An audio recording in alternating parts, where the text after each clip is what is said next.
My friends, நம்ம எல்லாமே நல்லா நடிக்க தெரியும் எல்லாருக்குமே இல்லையா? நல்ல மாதிரி நடிக்கிறது, உள்ள நல்ல கெட்ட பொறாம பொச்சரிப்பு எல்லாம் வச்சுக்கின்னு நல்ல மாதிரி நடிக்குது.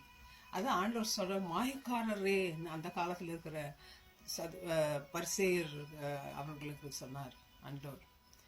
மாயமாக பெரிய நல்ல ட்ரெஸ்ஸை போட்டுட்டு வெள்ளை துணிகளை போட்டுக்கிட்டு மற்றவங்க காணும்படியாக அவங்களுக்கு நிறைய நேரம் ஜெபம் பண்ணிட்டு அந்த மாதிரி ஆண்டோடைய காலத்தில் ரொம்ப இன்வால்வ் இருக்கிற மாதிரி அப்படியெல்லாம் பண்ணிட்டு வேஷம் போட்டு திருங்குறீங்களே அப்படின்னு ஆண்டவர் கேட்குறார்.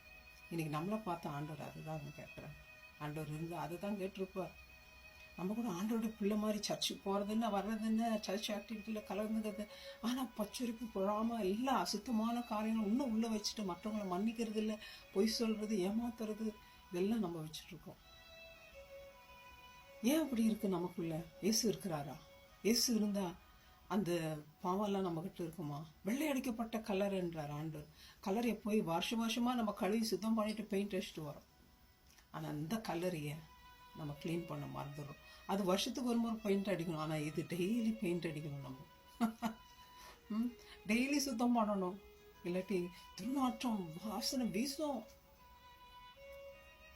மற்றவங்களை இம்ப்ரெஸ் பண்ணுறதுக்கு தான் நம்ம உலகத்தில் வாழ்கிறோம். அவன் என்ன நினைப்பான், என்ன இவன் என்ன நினைப்பான் அப்படின்னு. ஃப்ரெண்ட்ஸ், ஆண்டவர் ஒளியாக இருக்கிறார்.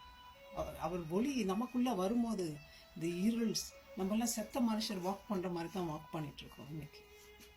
ஏன் இருளில் இருக்கிறோம்? பிசாசான கண்களை குருடாக்கி போட்டிருக்கான். வேதம் என்ன சொல்லுது தெரியுங்களா? பாவம் செய்கிற ஆத்துமா சாகும், பாவத்தின் சம்பளம் மரணம், தேவன கிருபை வருமோ நம்முடைய இயேசு கிறிஸ்துனால் உண்டான நித்திய ஜீவன். பாவம் செய்தனால் நம்ம எல்லாம் செத்து போயிருக்கோம். ஏன்னா மனுஷன் ஏன் அப்படி இருக்கானா, வேதம் சொல்லுதுங்க 2 தீமோத்தேயு 3:2, மனுஷர்கள் தற்பிரியராயும் பணப்பிரியராயும் வீம்புக்காரராயும் அகந்தையுள்ளவர்களாயும் தூஷிக்கிறவர்களாயும் தாழ்த்தன்மார்கள் கீழ்ப்படியாதவர்களாயும் நன்றி அறியாதவர்களாயும் பரிசுத்தம் இல்லாதவர்களாயும். பரிசுத்தம் இல்லை. பரிசுத்தம் எப்படி வரும்? இயேசுநாதர் இல்லைன்னா. இயேசு வச்சுட்டு நம்மளை இருளில் நடக்க முடியுமா? லைட்டு வச்சுக்கின்னு இருட்டாக இருக்க முடியுமா? முடியாதே. பயத்து அதை தான் வேதம் சொல்லுது. என்ன சொல்லுது? யோவான் 12:46, என்னிடத்தில் விசுவாசமாக இருக்கிறவன் எவனும் இருளில் இராதபடிக்கு நான் உலகத்தில் ஒளியாக வந்தேன். அவர் வச்சு நம்ம இருட்டில் போக முடியாது, பாவமான காரியங்களை செய்ய முடியாது, கண்ணு உணர்த்துக்கு மேலே இச்சையா பார்க்க முடியாது. ஏன்னா இயேசு கிறிஸ்து ஒளியாயிருக்கிறார். அவர்கள் கொஞ்சம் மேலும் இருள் இல்லை. இது நாங்கள் உங்களுக்கு கேட்டு உங்களுக்கு அறிவிக்கிற விசேஷமாயிருக்கிறது.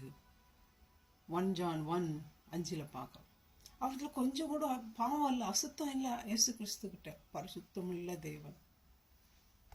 ஏன்னா திருடவும் கொல்லவும் தேவன் நமக்கு ஜீவன் இருக்க உயிர் கொடுக்க இந்த உலகத்துக்கு வந்தார். மை ஃப்ரெண்ட்ஸ், யோவான் ஸ்நானகன் அந்த ஒளியை குறித்து சாட்சி கொடுக்க இந்த உலகத்தில் வந்தார். நம்ம அந்த ஒளி நம்மத்துல இருக்கா? அந்த ஒளி குறித்து நம்ம சாட்சி கொடுக்குறோமா மற்றவங்களுக்கு? நம்ம எப்படி இருக்கிறோம் மை ஃப்ரெண்ட்? இல்லை அவங்களோடு சேர்ந்து நம்மளும் இருட்டில் இருக்கிறோமா? நம்ம இருட்டில் இருந்தால் இன்றைக்கே வெளியே வந்துடும். அந்த ஒளியை பற்றி மற்றவர்களுக்கு பகிர்ந்து கொள்வோம், மற்றவர்களுக்கு நம்ம சாட்சியாக இந்த உலகத்தில் வாழும், பாவம் செய்யாதபடிக்கு பரிசுத்தமாக ஜீவிப்போம். ஏன்னா தகப்பன் பரிசுத்தர். God bless you my friends. Thank you. Bye bye.